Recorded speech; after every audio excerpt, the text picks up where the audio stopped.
विधि 22 साल की नवयुवती थी जिसका अपनी दादी के अलावा दुनिया में कोई नहीं था। अचानक एक दिन दादी की मौत हो गई। विधि अब दुनिया में बिल्कुल अकेली रह गई थी। उसके बॉयफ्रेंड सनी के अलावा अब उसका इस दुनिया में कोई सहारा नहीं था। एक दिन विधि दादी की अलमारी खोलती है जिसमें उसे एक पुरानी बैंक की पासबुक और लॉकर की चाबी मिलती है।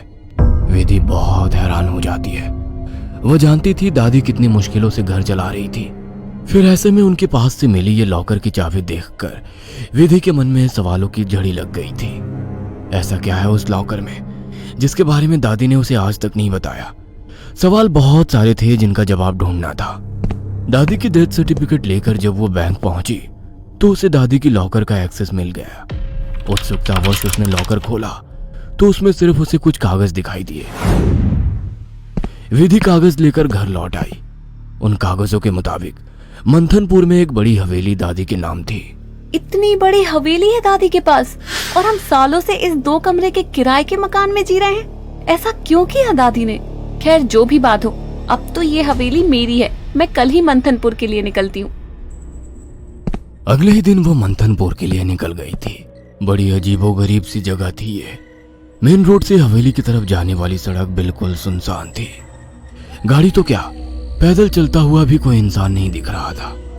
सड़क पर गहरा सन्नाटा पसरा हुआ था। सड़क के दोनों तरफ घने ऊंचे पेड़ लगे थे।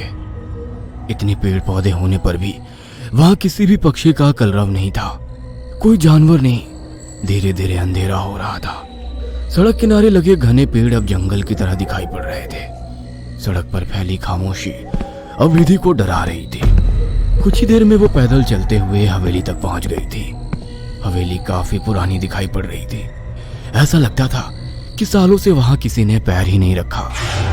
हवेली के 500 मीटर के दायरे में गिने चुने ही मकान थे और जो थे वो भी खाली पड़े हुए थे। विधि के मन में कुछ अजीब सी उथल पुथल मची हुई थी। मेन गेट खोलकर वो हवेली के अंदर पहुंच गई। अंदर का नजारा देखकर वो दंग रह गई थी। पूरी हवेली जगमगा रही थी।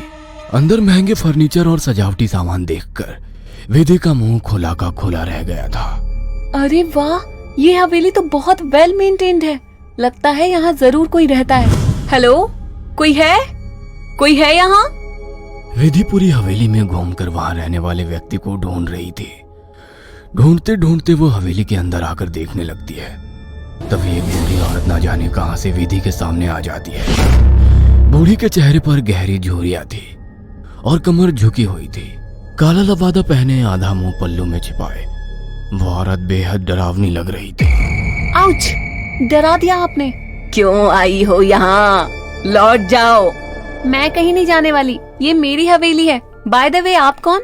यहाँ कोई नहीं रह सकता। शैतान रहता है यहाँ। लौट जाओ। शैतान? Very funny. अच्छा, तो हवेली हड़पने के लिए ये स्टोरी बनाई है आपने?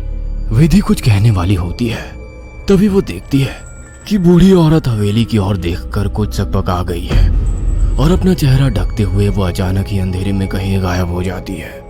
बड़ी अजीब औरत थी। कुछ स्ट्रेंज ही जगह है। विधि हवेली के अंदर आ जाती है और अपना फोन निकालकर सनी को कॉल लगाती है। हेलो सनी, तुम विश्वास नहीं करोगे, ये हवेली तो हमारी सोच से भी ज्यादा खूबसूरत है। तुम बस जल्दी यहाँ आ जाओ।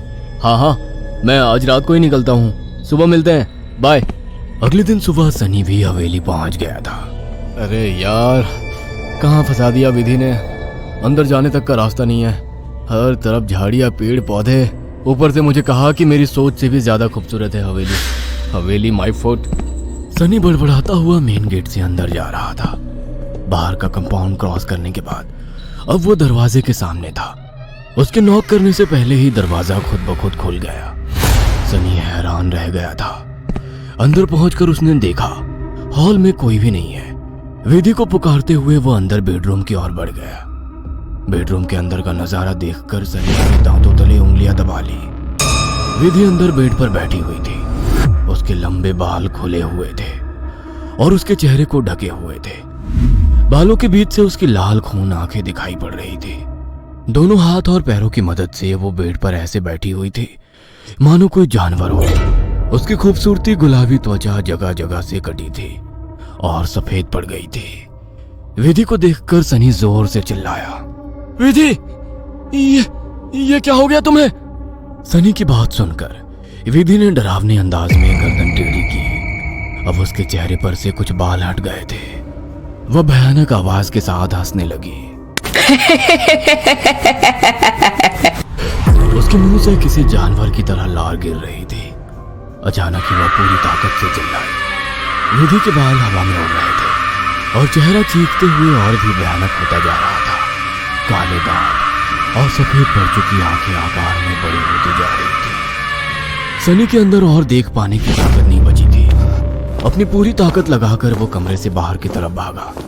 बाहर हवेली के दरवाजे तक पहुंचा ही था कि विधि की दर्द से भरी आवाज सुनाई पड़ी। सनी, मुझे छोड़कर मत जाओ, मुझे बचा लो। सनी, ये मुझे नहीं छोड़ेगा। बहुत दर्द हो रहा है, बहुत दर्द हो रहा है। विधि जोर जोर से रो रही थी और सनी को रोकने के लिए बोल रही थी। विधि की ऐसी दर्द भरी आवाज सुनकर सनी तड़प उठा और दौड़कर उसके कमरे की तरफ वापस आ गया। ये सब क्या हो गया विधि? ये सब क्या हो गया?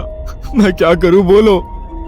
बहुत भूख लगी है, तेरा खून पीना है। इतना कहकर विधि अजीब तरीके से मुस्कुराने लगती है और अपने हाथों और पैरों की मदद से जमीन पर रेंगते हुए सनी की ओर बढ़ती है। सनी बिजली सी तेजी दिखाकर कमरे से बाहर निकल आता है और कमरे का दरवाजा बाहर से बंद कर देता है।